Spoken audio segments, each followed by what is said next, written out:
Okay.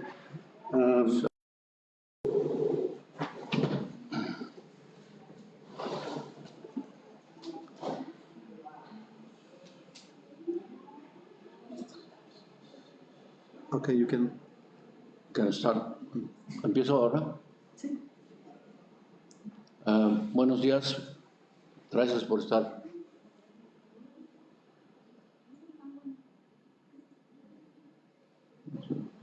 ¿Cuál es? No, pero sí está bien entonces. It's on. Son. No. Ya, puedo. Hola, buenos días. Gracias por estar aquí con nosotros. Vamos a hacer una breve sesión de conversación sobre un poco la historia de los movimientos sociales en África del Sur. Y queremos agradecerle al doctor Eddie Cottle del Southern Center for Inequality Research de la Universidad de Witwatersrand en África del Sur, esté con nosotros. Y bueno, le pasamos la palabra para él, para que haga una breve presentación y seguimos después. Gracias. Buenos días. Thank you very much to the Department of Economics and Sociology for the invitation. It's day 2. Just to recap, yesterday we gave an introduction to understanding the long waves of strikes and long waves of GDP or the economy and the relationship between the two. In yesterday's session, we summarized the key factors that allow for a temporal explosion of social protest and strikes across the world. And one of the key theories to explain that is long wave theory. It's a Marxist theory, which was basically developed since the 1920s, further developed by Ernest Mandel in the 1980s. And the big debate among Marxists was to be able to explain why do we have these big social explosions in different countries happening in a very specific period of history, but also in terms of the phase of capitalist development. And part of my work was then to try and establish where exactly the most intense challenge to the system would take place, and that would be around the trough. In terms of yesterday's discussion. Today's discussion is somewhat different. It's to be able to integrate an understanding of social movements and its relation also to waves, so to speak. So in terms of today's discussion and outline, I want to maybe give a short kind of historic overview from about 1939 to the early 1990s in South Africa as the case study of my work. To understand the different combinations of social movements and why we should look at social movements as a unity and not really see them as isolated actors or to have an overall preference of the one over the other, which I think is a kind of a fashion that has developed in the last or in the early 21st century. There had been a dominant view that labor is no longer a key catalyst of social change, and it's other movements, identity movements, and so on.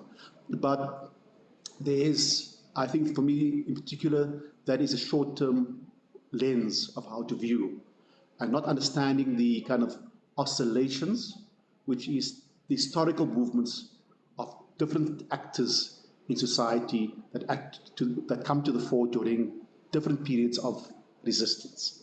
And so that's what I'd like to talk about today, using South Africa as a case study.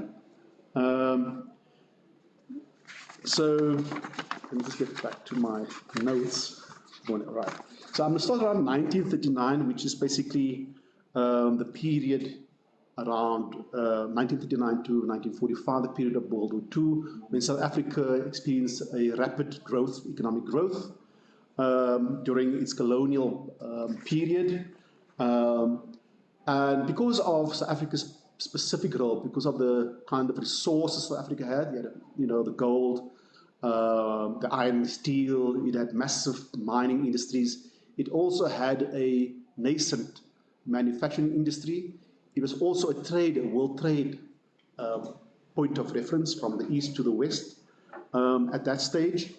And so the world, in a sense, looked at South Africa at that point in time to help the war economy. So the government at that point had actually established a war budget, which was then all the investments coming particularly from the West into South Africa to assist the war effort in terms of its manufacturing industry. And with that, the government then developed and expanded the manufacturing sector. So on the one hand, we did have the historical mining industries, which would help manufacture then the raw materials into manufactured goods, which in that sense then would have helped the war effort of the Western Allied groups. And by 1940, the government established the Industrial Development Corporation, right? And this is fascinating because what happens here is that they then develop, in connection obviously with collaborations, radical technological innovations in the expansive phase of capitalist development. Now, because of the way South Africa was integrated into this war effort and its own internal resources, it was able to develop its engineering, radio technology, machine tools, ship repair, and a whole range of tools that were required also for the war effort. But they used the surplus that came from that, from the state, to reinvest into the manufacturing sector. So by that time, by the 40s, manufacturing starts to overtake the agricultural sector as its contribution to GDP, and becomes the second biggest industrial sector within South Africa. Now, of course, with this expansion, you have a colonial system of a minority of the population being skilled, which was white workers, and African and other kinds of labor being regarded as unskilled labor. Because the way then there was a greater demand for labor, they had to now start employing black people in semi-skilled and skilled positions because they couldn't cope, of course, with the demands of manufacturing. And this then allowed for a change in the system and a larger scale migration of black people to urban centers. And so there was much more kind of growth of urbanization. And interestingly enough, with this growth also came the resistance by workers. And so I think what happened is the labor movement in South Africa really took off in the 1940s. And the pattern is such that with every strike wave that occurred, you had the development of unionization. So the pattern for the establishment of unions come first through spontaneous action of workers themselves, who then mobilize resources to then establish the unions. It's not the other way around. You don't have a situation where you have the union first and then you have members being recruited. So that is my observation of the historical process of the formation of the union movement. Through every strike wave that occurs, allowed for the growth. Now, there's much talk about the means of communications that movements use. Today it's WhatsApp, it's Facebook, but within a few years, within 6 years, the level of unionization grew to about from 30,000 to 158,000 within 6 years. And that's a lot of workers to be able to be recruited. So in our understanding of union or movement building, it's clearly when there is an upsurge, an upswing, and the relationship of that upswing to the rest of the factors taking place in society, that we should look strategically at how we intervene in that movement building. And that's some of the lessons that I've observed. We also had then the consolidation of the state and state parastatals. So the Iron and Steel Corporation, which we had, established in 1929, became consolidated and larger. So there was a larger kind of investment in expanding that production. And so we had, for the first time, I think, a really expanded state sector which drove the economy, which was the center of the economy during the period of growth. So now the period of growth through this post-war boom lasts for 25 years, from 1939 right through to 1964. And so the first social movement, which is the labor movement, comes into formation, and by the 1950s, by 1948 at least, we then have the apartheid government coming to power through the vote that they had, and that created a new dynamic. So any kind of union formation was then pushed out of the city. They were, however, never recognized. So there was never a recognition of black unions, only white unions in the country. And by the 1950s, due to repression on the unions tend to recede in terms of the mobilization. And this is the time when the ANC, the African National Congress, asserts itself. So what we observe now is an oscillation. So what we're having is a kind of retreat of labor and other political actors moving into center stage. So we say in South Africa, this is the period of where the ANC starts to become a mass organization. But that mass kind of organization, the method that they used was what's called stayaways. So workers, they say, on this date, you stay away from work. And that's kind of the protest method that they were able to use. But it wasn't really a means to really consolidate organization.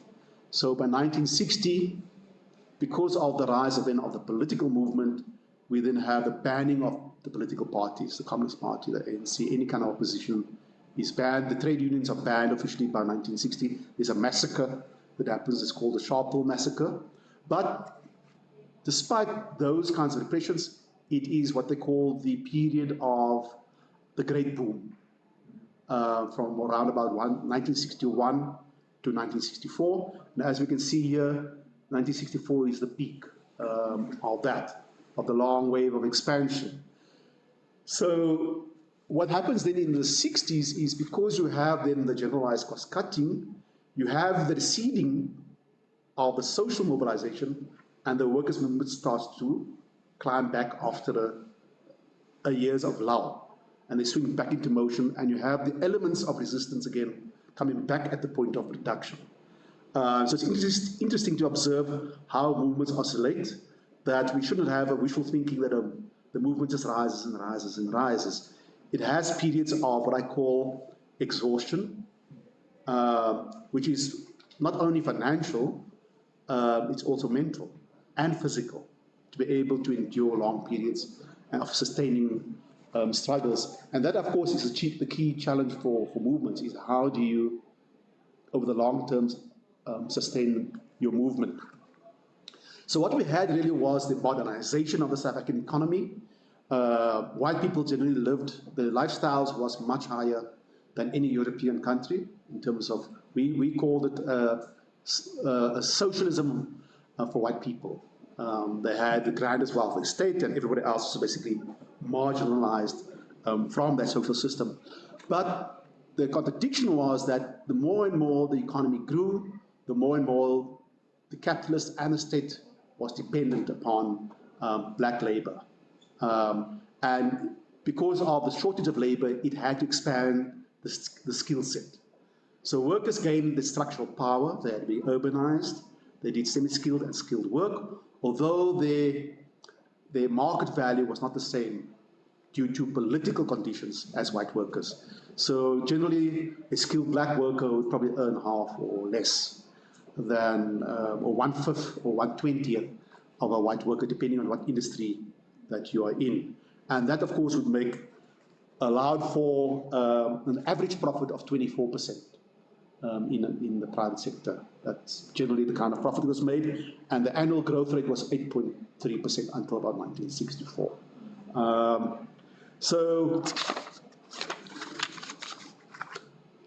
when we have the contraction taking place, or beginning around 1964, it's very interesting that we have a dynamic of new political forces coming into play.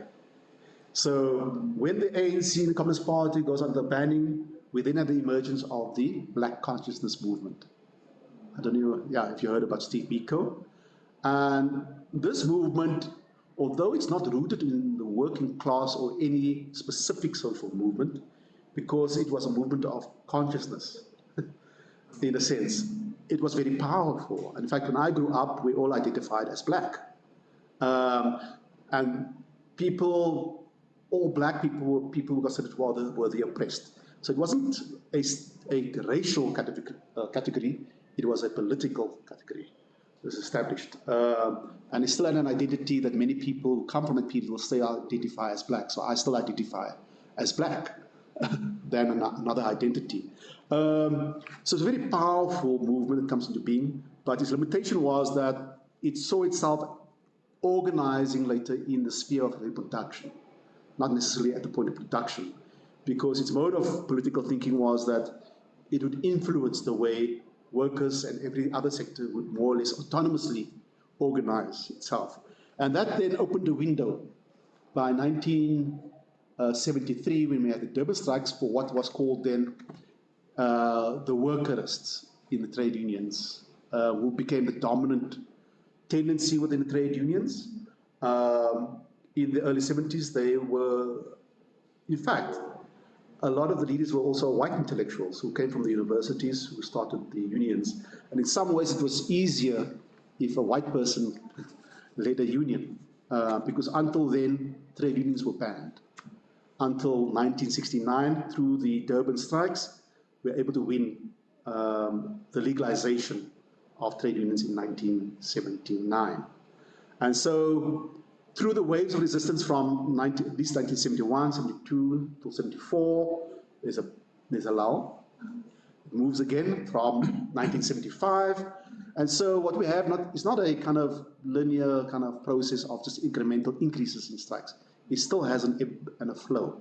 And I think that's very important to understand when we're looking and appreciating struggles of various kinds of social movements over time. So there is an ebb and flow, but the major victory is a legalization, higher wages through those kinds of periods.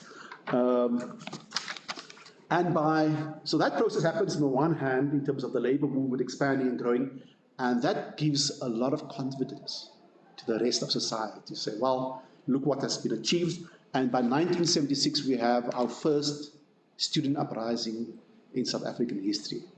Okay, and this was from your mainly your high schools and your universities and colleges, right? But the interesting thing about this time, this period, is that there is not yet a kind of consolidation of who will lead the revolution in South Africa. In the way sometimes how we think of history, and it's written, it's always the parties that were there in the past, they would naturally lead. But that wasn't the case. So we call the union movement an independent labor movement at the time. It was not yet politically aligned until we had the birth of the National Union of Mine Workers. So that was in the early 1980s. But what is interesting is that when we look at the oscillations now, is that we see then the student movement coming in. You then have civic organizations in communities, right? That is kind of like people who look at housing, rent for services, and so on. You have the student movement and you have the labor movement, then combining efforts. So by the 80s, you have a huge upsurge in resistance. We had guerrilla warfare, but it wasn't the central agent of the revolution in South Africa. Because the conditions in South Africa, on the one hand, being an industrialized country, there was rapid urbanization taking place. The universities were all in the kind of urbanized kind of centers, and the rest of the country was largely an arid. We didn't have the kind of conditions that was favorable for guerrilla warfare in terms of jungles or large forests and those kinds of things. So that, I think, was quite a distinctive feature of South Africa compared to the rest of the continent, where you had the north of South Africa established levels of guerrilla warfare. So the kind of resistance in South Africa became more in the sense of a united front resistance. Students, workers, the churches and the religious, whether Christian or Muslim, churches were all involved, women's movements, rural movements. They were all combined in what was called the United Democratic Front, which was launched in 1985. And I was there at that launch in 1985. I was a high school student. And that became the prime political body for the joint mobilization of resistance and was really the key actor together with the labor movement. But it's because I think that the power between civil society organizations and labor movement, there's distinct powers. So on the one hand, students and community organizations had political power. They to some extent also had consumer power because we had boycotts of certain established enterprises. But workers had two levels of power, that both economic power and political power. And that's why I think they was the central enemy, both of the state and the ruling class, was the labor movement. And they spent a lot of effort trying to manage the discontent. The other contradiction was because there was a long turn towards stagnation and contraction of the world economy after 1964. There was also an upswing during the 1980s, and that in the rest of the world was when we had what was called the dot-com revolution, right? In terms of technology, a new wave of technology for production and reorganization of labor, and a new upswing. But South Africa didn't enter an upswing because of the levels of resistance. And in some extent, of course, a large extent, the economy was damaged. And that created, within the ruling class, a division between the reformists and the conservatives, right? And as then you had the situation of increased mobilization, we reached a revolutionary stage of warfare. The reformists ultimately won over the conservatives to say, well, we are not going to be able to move out of this quagmire of resistance, and we have to opt for reforms. And interestingly, you'll see that the reform in 1990, which called for the unbanning of the ANC and all opposition parties, took place in the trough of the long wave in 1990. And by 1994, we then have the first democratic elections in South Africa, right? And very interestingly in South Africa is that resistance continued, but with a qualitatively different understanding. It's not that they saw the new government as an enemy, is that they still saw that there were enemies within the system. That the ruling class of the past was still established, that its power was not broken.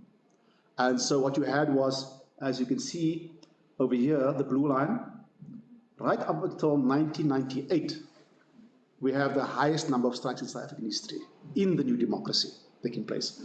But now there's an interesting thing that happens here because we now are having a new industrial relations systems.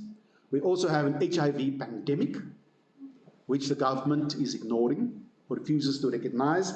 And as this movement of labor starts to recede, we then have the movement of the civil society organizations coming back into swing, and we have the kind of a HIV/AIDS movement developing.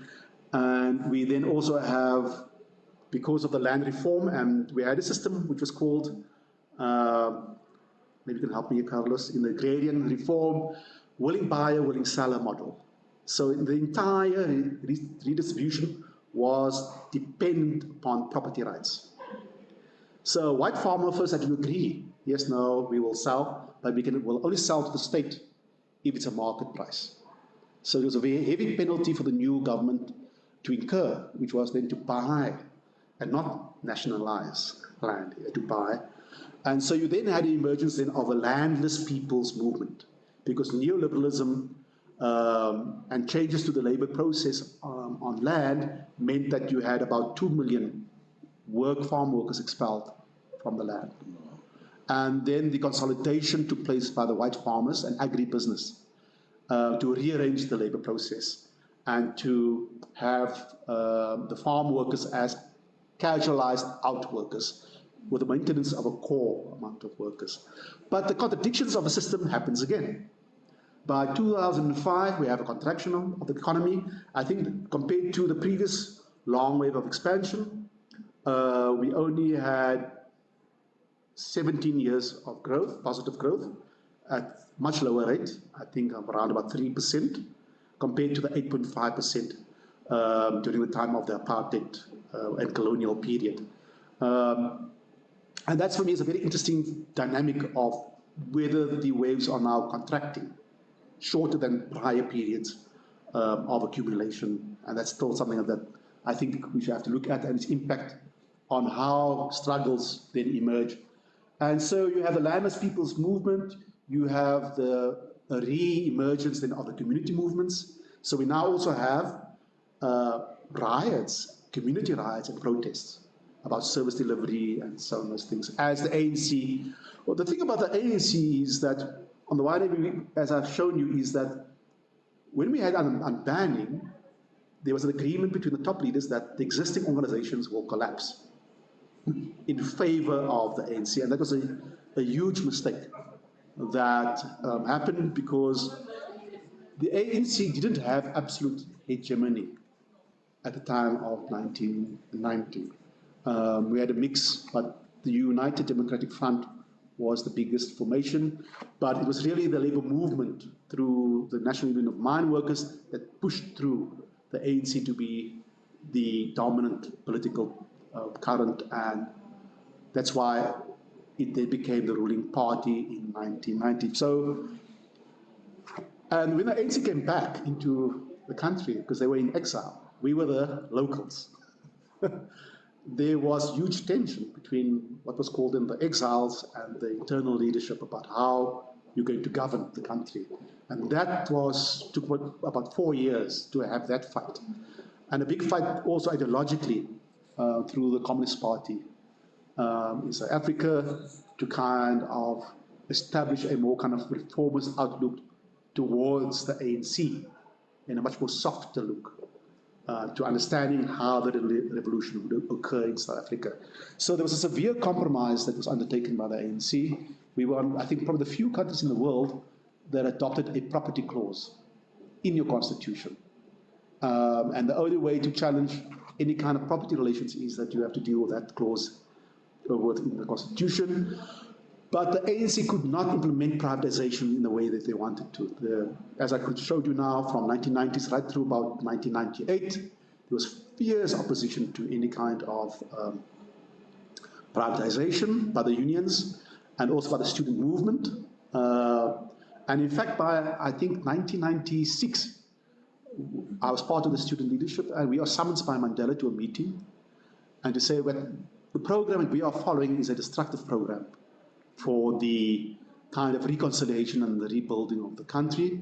But interestingly enough, in that meeting, there was no agreement and a rejection of what the ANC had put forward as a model for a new education system in South Africa, because our model was for, of course, a free education system in the country, regardless of your class position, interestingly.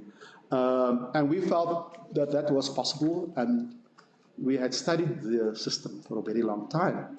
And the universities at that point is that you had a unified relationship between workers, academics, and the students. A kind of united front to kind of develop an alternative system for the new South Africa. But that didn't materialize, and so we had the formation of what we call today the new social movements. I think I'll stop there because I thought that maybe we can have some exchange on what is different about the new social movements of the 21st century, and maybe have some kind of dialogue of Mexico and South Africa. Thank you very much. Thank you, Ajay. So, any comments, questions? Bueno, quiero preguntar si, ¿qué tan presente es el marxismo en las ciencias sociales de allá, en las universidades? Y no, si es como una teoría que no se ve marginal, bueno, específicamente en economía, ¿no? Y qué tanto influye también. He's asking how much Marxism is read and studied at the universities, or it's a marginalized theory. First question, second. La segunda. ¿Cuál es la situación del Partido Comunista? Lo mencionaba de Sudáfrica, si se vincula con otros movimientos. Y What's the relationship with the Communist Party ¿qué tan importante? and other movements and how important it was? Okay. Yeah. I have a question. Mhm. What is the relation between, right now, in this period, between white workers and black workers right now? And there are some difference, right, in the wage. And that's my question. Yeah. Some difference. Yes. Okay.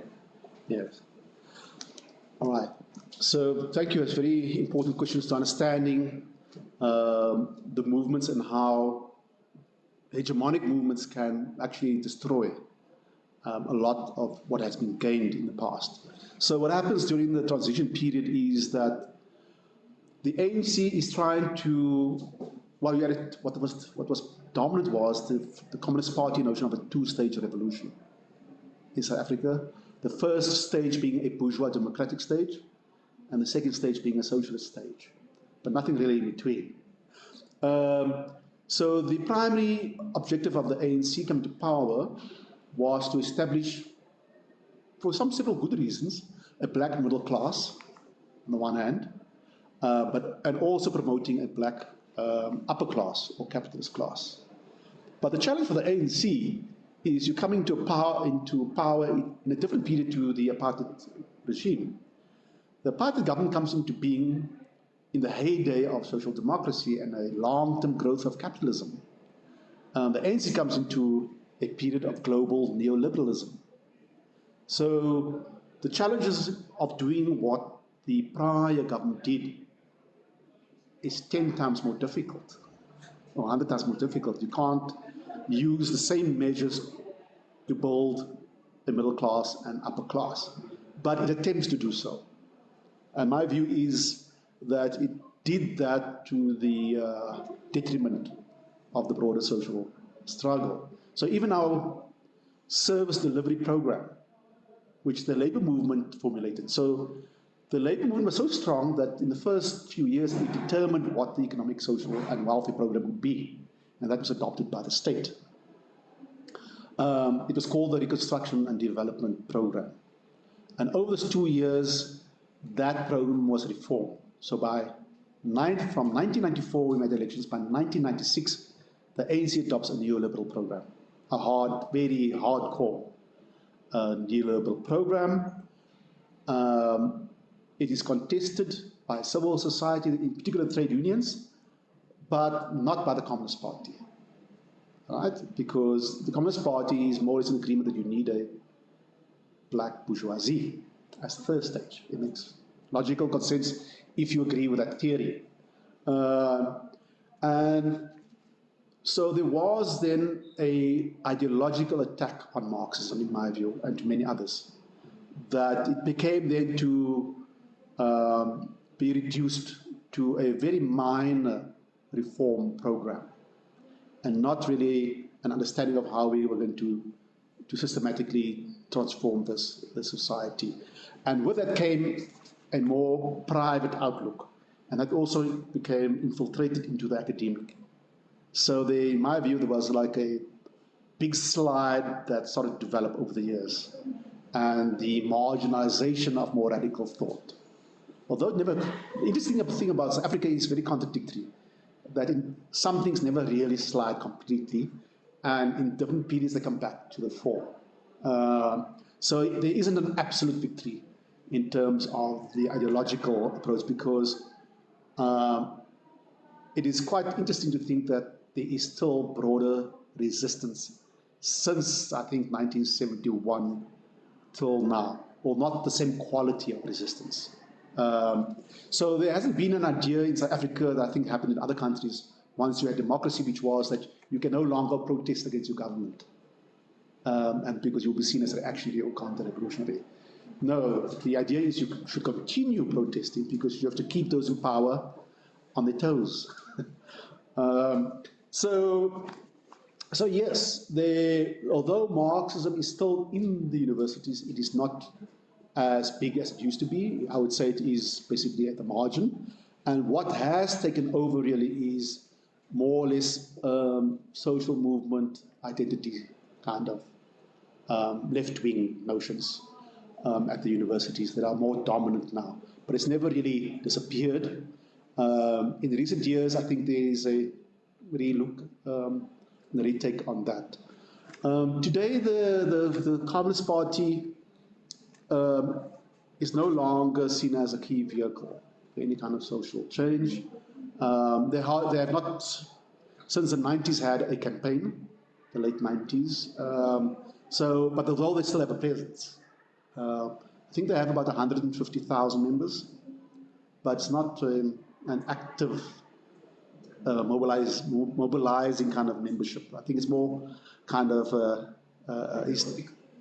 ideological, historical kind of connection that is there. But what is dominant now is more kind of populist, kind of nationalist parties. And we are now at a basic time in history where we've moved further away from the left than we have been in. So I think we are somewhere down here in the trough of the long way. And that's why I define that as a political turning point, because it's a dramatic departure from where we were in 1990. So what is happening within our economy? One of the interesting things about living under a racial capitalist system is that the boundaries of accumulation amongst workers keep shifting. So it's interesting how the white ruling class, which they still control the entire economy, is able to shift the white worker to a new level. So though we have the abolishment of discrimination, what has happened is that white workers tend to now be part of the outsourcing contractors of the state and other things, where they open private companies and are then sourced. And because for me, the shocking thing is you go into banks, there's no longer white workers. You go into supermarkets, no longer white workers. All the areas where you had semi-skilled or even unskilled workers, they are gone. They don't do that kind of work. So white workers are generally in the more skilled irony and contradiction of a post-apartheid South Africa, and it's because the ANC has refused to deal with these contradictions in terms of its economic program, because its elite has a vested interest in established capitalist system. They are not a productive capitalist class. They are a speculative class of people. So that's how they got their money.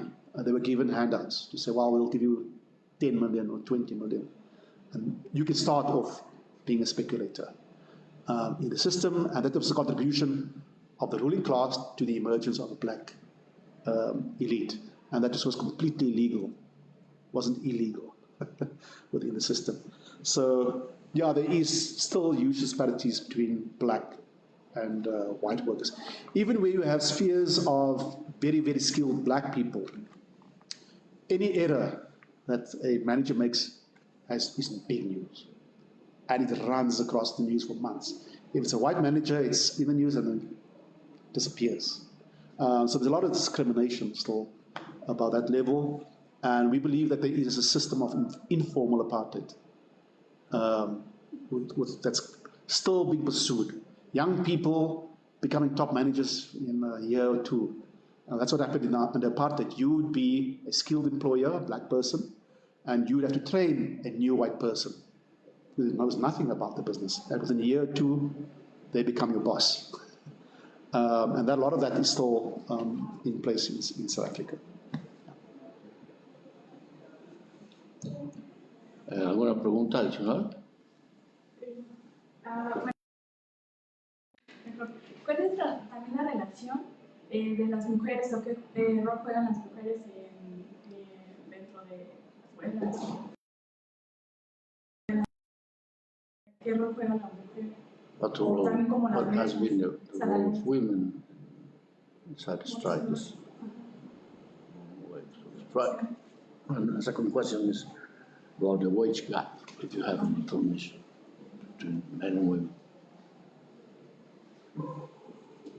Yeah. Thank you. It's a very important question, and a question that's close to my heart. History of labor is very interesting in the sense that the leadership of women is made invisible. And in my 170-year study, I found that, in fact, when you have these big spontaneous upsurges, they are often initiated or led, or initiated and led by women. So the first mass strike in South African history is in 1913, which was by indentured Indian laborers in South Africa in 1913, people who came from India. And that, although the Gandhi gets all the credit, Mahatma Gandhi, about the defiance campaign and the resistance, the people who actually led on the ground were women. And that has been kind of now well documented. In my own contribution, I did write an article recently on how women led the 1973 Durban strikes. Because the Durban strikes was a turning point for labor. It allowed for the legalization of labor. It put labor as the leading agent of social change in the country. But the way it has been written is mainly through the lens of the post-1973 period, when the unions were formed, not actually how the organizational aspects of the uprising happened. And that has been ignored by large-scale academia, and I happen to be... The study of strikes actually helps you a lot, because you are able to see things which other scientists don't see, because strikes are also ignored, you know. And by going through the year-by-year strike activity, I could see that the resistance in the 60s was led by women, because the most advanced industrial sector at the time was the textile and clothing industry, right? And they introduced, they were the first to introduce large-scale labor-saving technology, and they were the first to reorganize the labor process. And if you look at the data between male strikers and female strikers, the peaks in strikes of women precede that of male strikes, because then industry was very segregated. You had male industry and you had female industries. And in all the peaks, you'll see it precedes the males.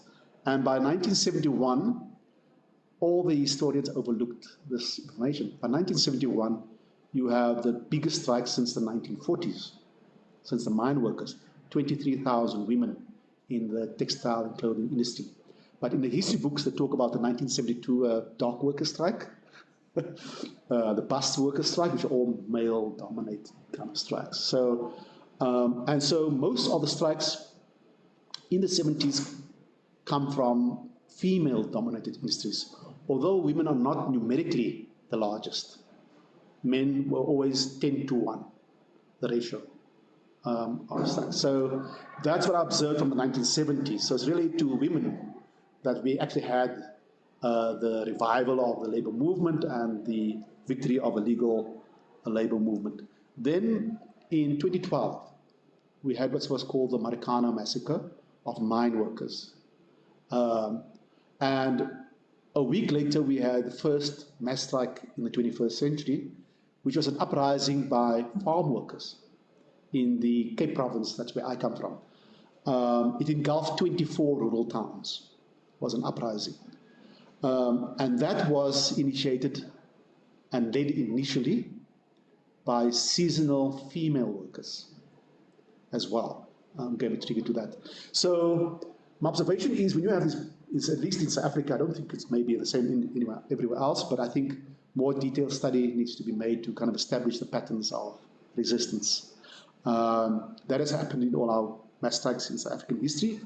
In terms of South Africa's wage gap, I think the last amongst workers, I think it was around 10 to 15%, the wage gap. But in terms of our labor movement, in terms of the trade union density, we have 29% trade union density in South Africa, of which about 49% is female. right? And it is often reflected in our leadership. And now COSATU, the Congress of South African Trade Unions, which led the struggle against apartheid, the president is also a female. There's a lot of female leaders, but still biased towards men. And the best organizers, in my experience of being an organizer, and general secretaries are actually women. And I worked for 7 years in the construction sector across the Southern Africa region. And I've observed the initiative and leadership, because the men will say, no, we can't organize these workers because they're too precarious. And there's been a different level of approach and commitment. And the General Secretary of the Construction Union in Namibia is a woman. She's been the General Secretary, a young woman, a very young woman. She's been the General Secretary, I think, for the last 10 years at least. So I think that's the kind of dynamic that we have here now. But there is also, I think, a situation in the labor market in South Africa for a kind of re-employment of more women. And migrant labor within the urban sphere, which causes a lot of competition amongst workers and conflict, so to speak. Yeah. A los que nos están viendo por internet y las redes sociales, ¿tendrían alguna pregunta? ¿No hay comentarios? Bien. I have a question. Puede ser una pregunta, aprovechando mi posición.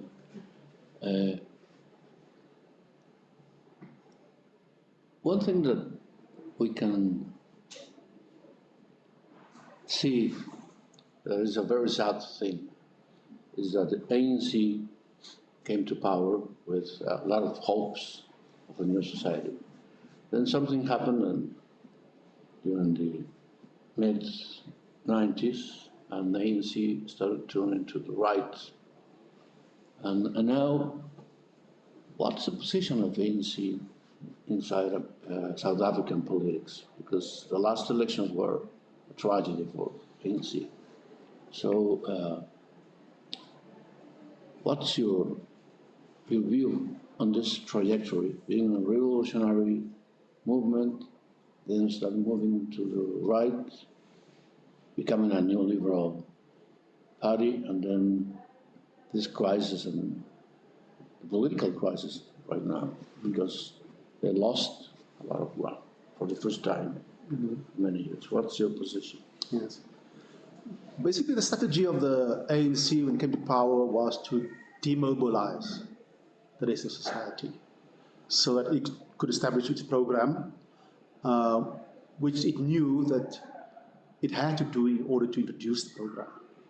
So as I indicated, one of the first steps was to get an agreement from the leaderships, even in the community organizations, that the ANC must be the sole and only representative of the resistance movement in South Africa.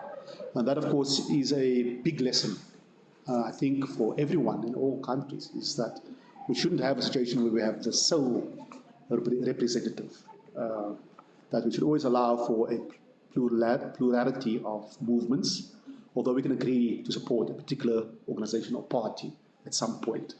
And as it secured the demobilization, which wasn't easy, as I showed, right, the first 5-6 years, the strikes continued. When the strikes went down, few other movements came to the fore. But what it was able to do was to ideologically strangle the mass movement, in a sense. So all the leading, what we call cadre, were absorbed into the state, or they were absorbed into the private sector with positions on the boards and those kinds of things. So there was that movement to use a material basis for the absorption of leaders. And then, of course, you had a huge gap. So even the university professors and other people, everywhere, people were absorbed, leading layers. Not everyone. I'm still here. But the basic transformation was then the ANC and unions, to some extent, but more in the became divorced from the base. And the base kind of trying to find its own feet, which I think still hasn't resolved. I think there's a big lag once you have a fundamental break from a rising movement and a new movement emerging to be able to ideologically clarify how it moves forward. And I think it's a real sad moment that these movements are grasping really at straws. At the moment, it seems like they're grasping to the West as a new model of organizing, a new way of looking, instead of evaluating the lessons from its own past and struggles and using. So what has happened, I think, is that the ANC, because of this path of accumulation, factions, of course, will happen. The early birds, as they say, reap the most money and establish power within the ANC. They established, I think, a factional presence. And then there were the leftovers, who are then also competing. So that's why you had in South Africa what we call the Cyril Ramaphosa faction. He's the president currently. And we had Jacob Zuma, the president who's out of power in 2008, was overthrown by the Cyril faction. And so these two factions are loggerheads fighting over their programs, not the program of the rest of society. Their own programs. On their own programs, right? And how they will build wealth and their spheres of influence, so they will maintain certain votes and things like that. So very sad to see your own comrades, and I meet them, some of them, and the people I see on TV, who are people who were at university with me, leading parastatals, all of them are up for corruption, and they talk completely a different language. They talk a language, I think they're mimicking the white ruling class in terms of language. Of you must use, in fact, what I found very disturbing is that a section believes that we must be as ruthless as the past ruling class in order to gain power in society. You have to use the same methods. So you have no moral, you shouldn't have a moral issue over plundering state resources, because the prior regime under apartheid and the ruling class, they plundered the resources of the state. Why can't we? You had a system where under apartheid, poor Afrikaners people or up-and-coming businessmen were given state banks as a path to accumulation. That's why I said earlier on, the ANC is trying to mimic an old pattern from the past of how to create a new ruling class and a black middle class in South Africa, and that's completely to the expense of the working class and poor in the country. So the ANC is split. I think it will split again. And it's on a path of huge decline. So I don't see the ANC as a party surviving the next election. In fact, Jacob Zuma, I think, stands a bigger chance because he is more populist. He did introduce certain Labour reforms. That's the irony of his path.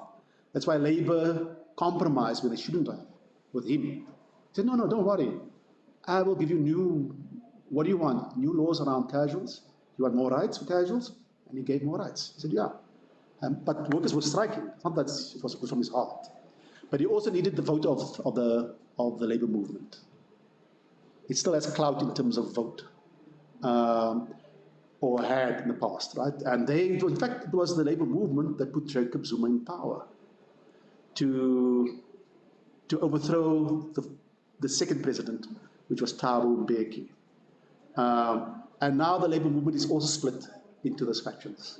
In fact, the Labour movement is split into three factions: ANC, Jacob Zuma, and Julius Malema, the economic freedom fighters. It's split.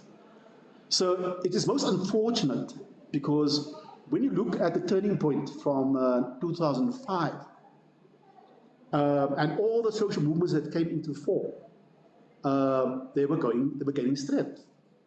And then Labour decided that it will compromise and bring in Jacob Zuma into power and then pull back the movement, accommodate the movement. And then, of course, the biggest crisis facing the ANC was the massacre of mine workers, of 35 mine workers, and our current president was implicated in that massacre, in the platinum industry, which, by the way, is a colonial industry. It's controlled by the British, with black shareholder investment into the platinum industry. So that's how it works in terms of what we call affirmative action, not affirmative action, broad economic employment. But it's more favored towards black elite than rather the general population in South Africa. So, in fact, my observation was that the movement was reviving, it was gaining strength, and it did gain strength.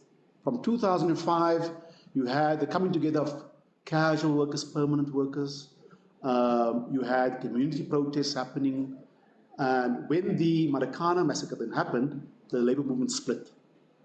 So one section, which was the metal workers in particular, they broke from the COSATU to form a new federation.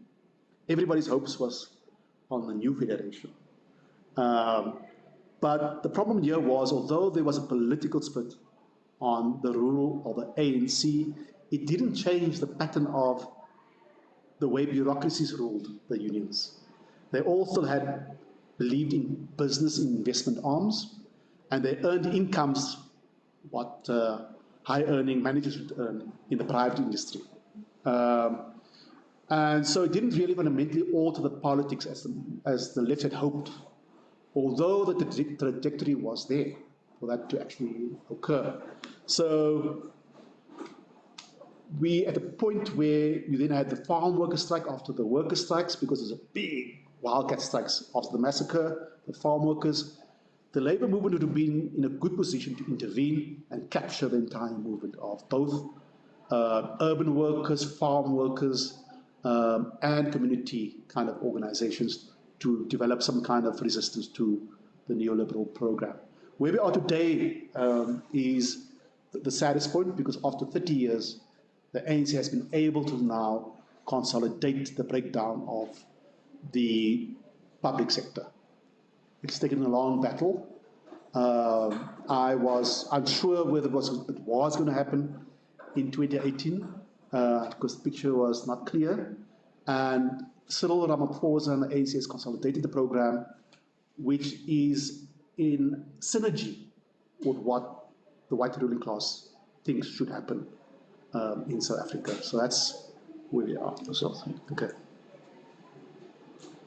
So let's keep the hope alive. I'm more hopeful of what is happening in Latin America at this stage. And I think because your struggle for me, maybe it's just, is that you've had neoliberalism longer than what we've had. And the kinds of struggles and challenges you've had, and the kind of the shifts that have been made over time to where you are now. And where neoliberalism comes very late to South Africa because of the way resistance happened, right through the 80s into the early 90s, and is now being really consolidated in the country.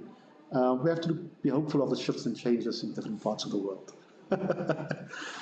Even though it's not where we think it must be at this point in time. Yeah. Well, that's it. Any other questions? No hay comentarios?